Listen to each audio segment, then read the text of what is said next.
Hi all. So in this video, let's take a look at how you can change the price or inclusions or any other detail of an existing membership plan that has existing members subscribed to it. So what a use case of this is commonly is that when or if you need to increase the price or change any inclusions, or you wanted to change how the admin fees are handled, anything of that nature, you can jump in and change the plan. And this is useful because if say you are increasing the price of your membership, you don't want to have to ask people to resubscribe to a new membership and then risk them potentially falling off and not getting as many to basically do that one step for you.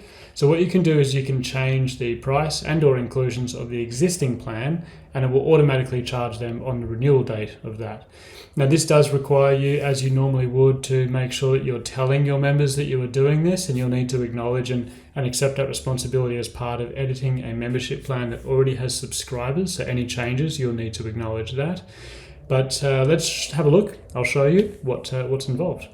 So quite simply, once you open up the membership plan that you're looking at here, so we're going to take a look at this one, and in this instance we're going to increase the price.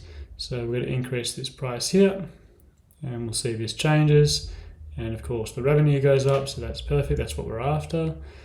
Just make sure the settings you want to keep the same. If you have questions on some of these settings, there are other videos on that you might want to look at as well. But then make sure you go through, just check the inclusions, either add or remove should you need. Of course, you have this custom option here to add them if you need to add any. So going through, and what you'll notice here is with the change, this box will appear.